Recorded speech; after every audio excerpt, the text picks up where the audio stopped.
Hey everyone, Civic Future here, and today we're going to take a look at Supine by Rigid Audio. This is another Kontakt library, and to just start off I will mention that you need the full version of Kontakt to use this library, so if you only have Player you cannot use this library.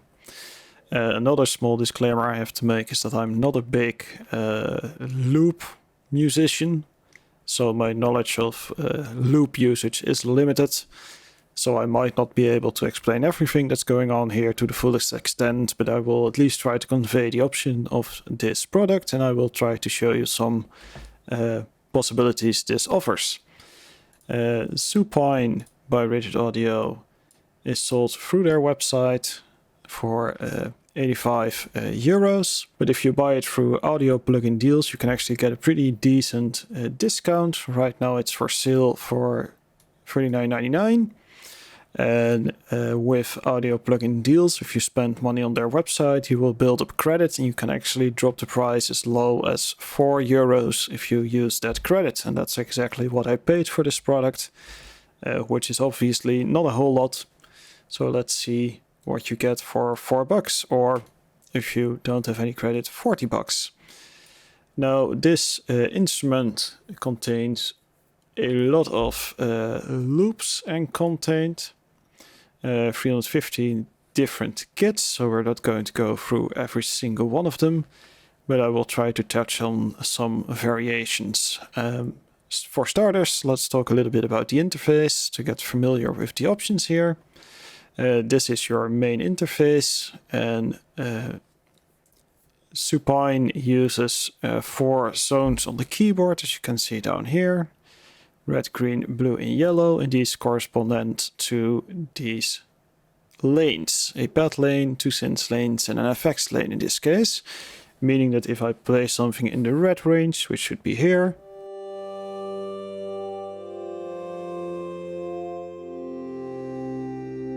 you get a pad. Now if you move up,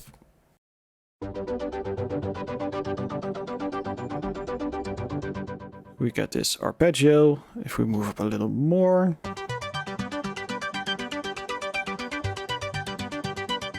we now get this arpeggio, and if we move up even further,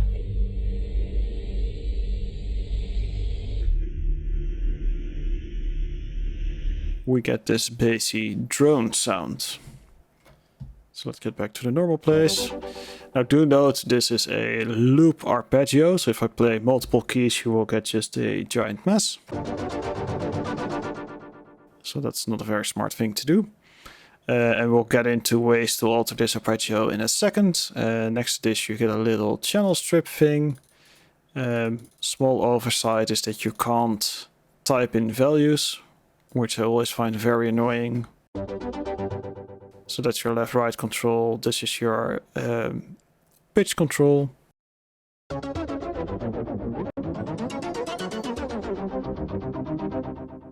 Or you can press Control Command to reset the value. But there's no way to type it in, so that's a bit of a shame. Underneath you get the reverb ascent, which doesn't do a whole lot, and that's because you need to activate the reverb in the effect, so we'll get to that in a second. Underneath you get a very simple equalizer. You get 2 points of equalization, and you can set a curve.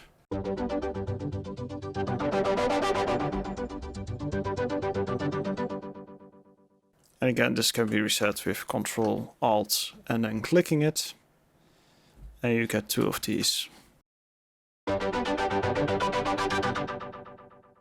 So that's pretty fun.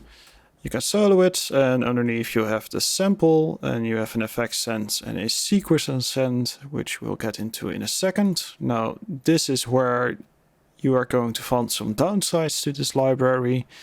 Both the preset kits are all completely nameless, and so are basically the samples. They are categorized, and that's it. That's all you get from this,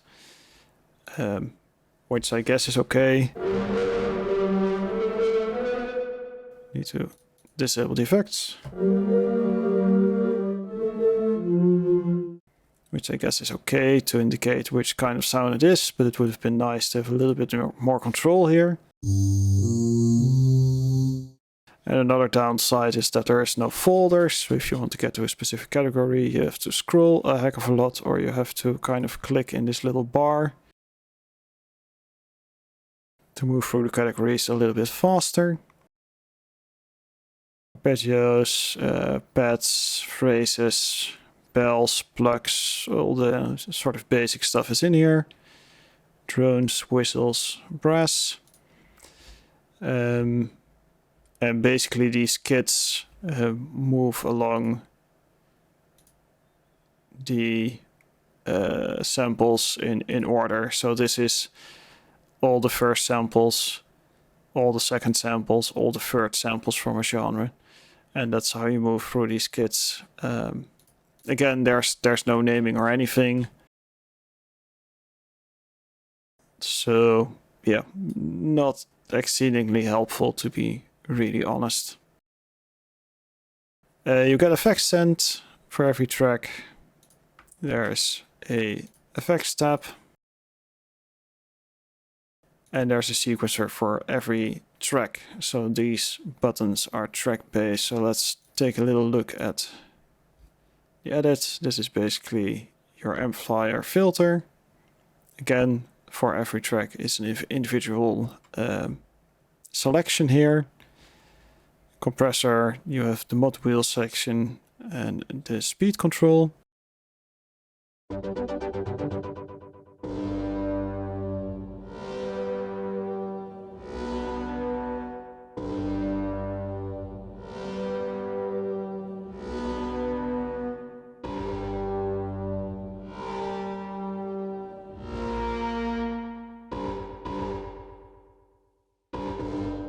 Which is apparently slightly broken because it doesn't seem to reset. So that's a problem.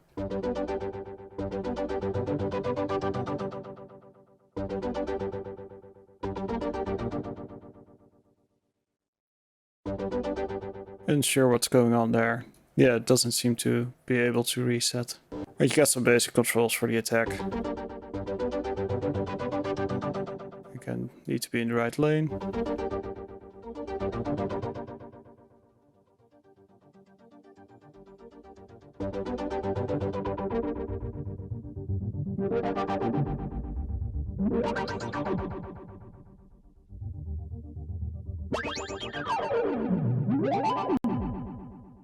So there's quite a bit of control here to mess around with the settings. This is the same as the front panel. Next to that you get the effects. A auto panner, step filter, degrade, which is kind of a bit crushing thing, screamer, overdrive-ish,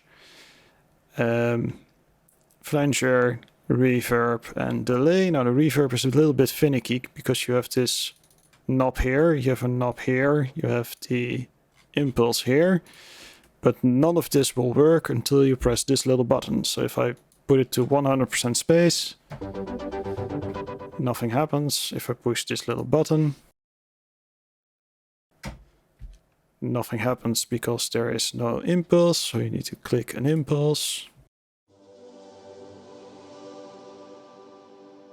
And now you get your reverb.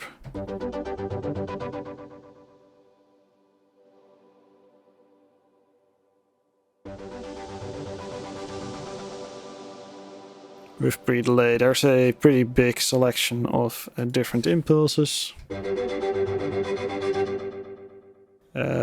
With varying degrees of usability.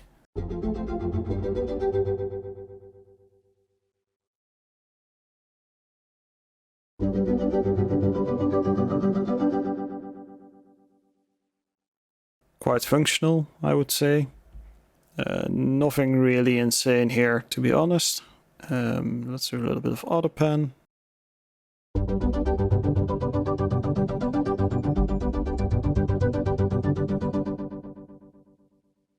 Step filter.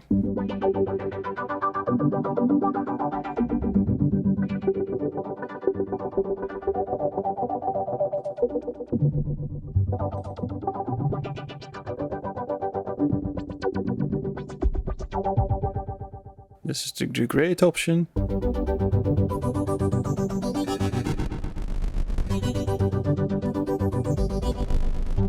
Screamer.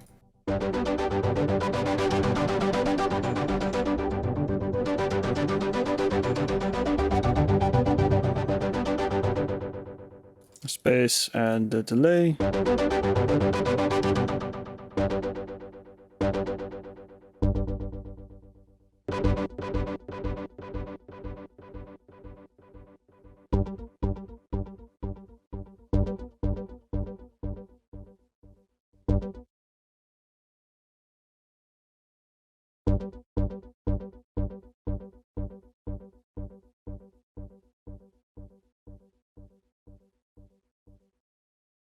Next to that we get the sequencing control. Once again you need to activate this on the track in order for it to work. There's two controls here, two lanes, both with 32 steps.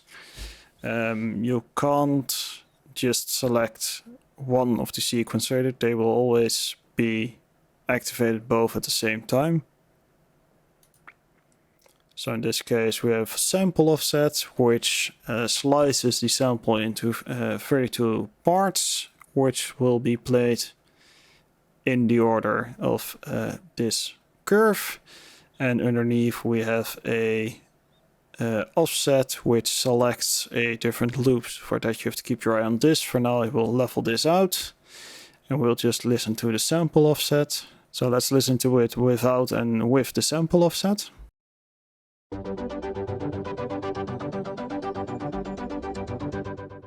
And now we activate the sequencer.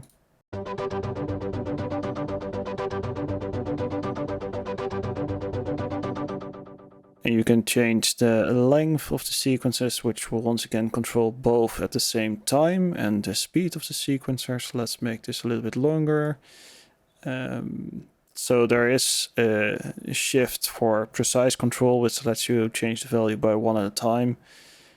I just think it's a shame that there's no pop-up window to just type things in, because this is still fairly finicky. So this is 16 steps. Let's just do some random nonsense.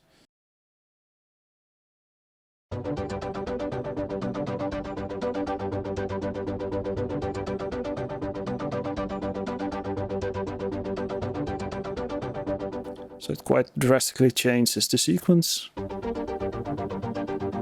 because that's our original sequence. Now we're here. And if we add to this the loop offset, so keep your eye on this, you will see that it will start to select different sounds.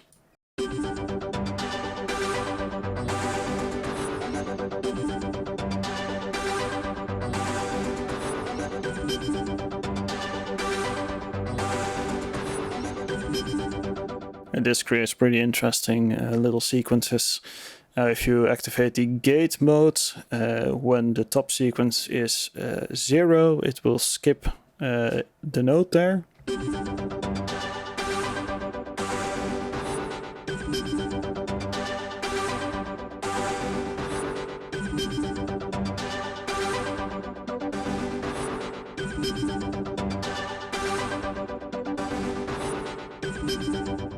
So it's pretty interesting to create some random variations. With slice mode you can play all these sequences on the keyboard, so you can play just one little slice of the loop at a time, and they call that MPK style. So I guess the MPKs did that as well. And that's your sequencer, and that's all the controls you get with this. There's also some presets here. Let's just grab something.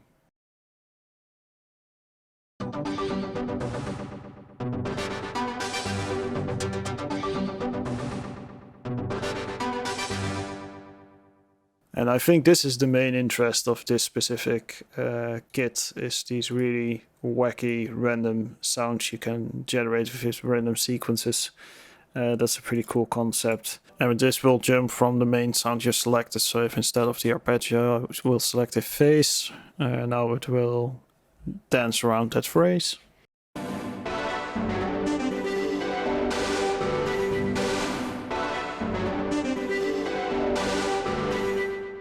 And with the correct processing, this could probably be useful for dubstep-y-like things, maybe?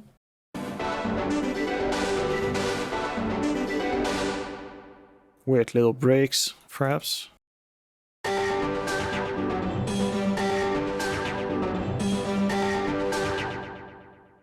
It's a pretty interesting thing to mess around with.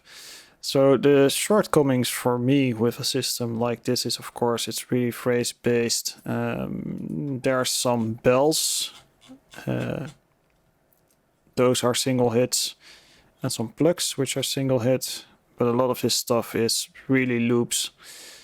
So you do get that sort of stuck in a loop kind of deal. Sample quality itself.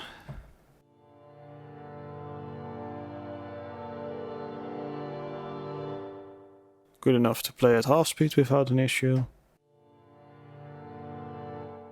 This definitely is a bug, which I will report.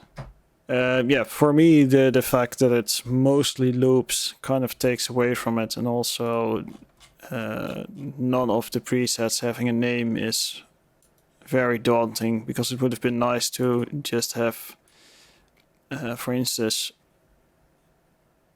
this is mostly keys. It would have been nice to have this named keys, so you can actually play around with it. It's also limited to 2 octaves per sound, which is of course tricky if you want to play a more complicated part.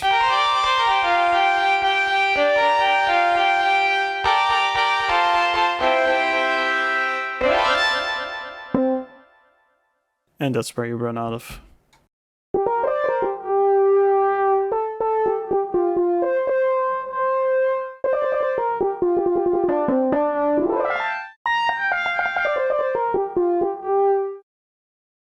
Out of the first sound here, you have to be a little bit careful. That being said, most melodies usually stay within 2 octaves, so it's definitely workable. And with the semitone control, you can of course pitch it up and down to fit whatever you're doing. It's plus and minus 1 octave. That's usually enough, I think. Yeah, so that's Supine by Rigid Audio. I couldn't find much about it on YouTube, to be honest, and none of the Rigid Audio stuff really. So I picked this specific one because it seemed to have quite a few sounds, which seemed very interesting. And I think there are sounds in there which are pretty interesting. I think the main issue with this kind of a library is just the naming and the controls. It's very slow to work with because nothing is named. Presets are not named, so it's really hard to just find a point and get to playing, because you really need to go through a lot of presets to find the sounds that you might need, which is a big downfall for the creative workflow, because if I want to write something, I might think I need a bell sound, and I will just load up pigments and click bells, and there we go. We're off. And the same goes for UVI Falcon and Line and stuff like that. It's very direct. This is very indirect. That being said, the feature set itself is definitely not bad. It's nice to have some controls over the sound. The sequencing thing is definitely a little interesting thing, which I will demo a little bit in the 10-minute video, which will be coming very soon. And there's a nice kit of effects built in, so if you need those, that's there. Overall, for $4, I definitely can't complain. $40 if you're really into a loop workflow, yeah, that's, I guess, still pretty sensible if these sounds are appealing to you. At $85, I wouldn't recommend it, to be honest. But again, it's fairly often on sale, so you don't have to pay that much for it anyways. So that's good. That's definitely good. Make sure to check out the sound demos on the Rigid Audio website as well. They have quite a few sound demos going through quite a few of the patches, so you can get a little bit of an idea of what it sounds like. I hope this video gives you a little bit of an idea about the workflow with this plugin, because that's something they don't really talk about anywhere on their website, and I think it's nice to know what you're getting into before you get into it. So that's my video on rigid audio Supine. And if there is any questions about this plugin or any other plugin, I would really like it if you would just drop a comment and I'll try to answer it. And for now, I'm going to say have a great day.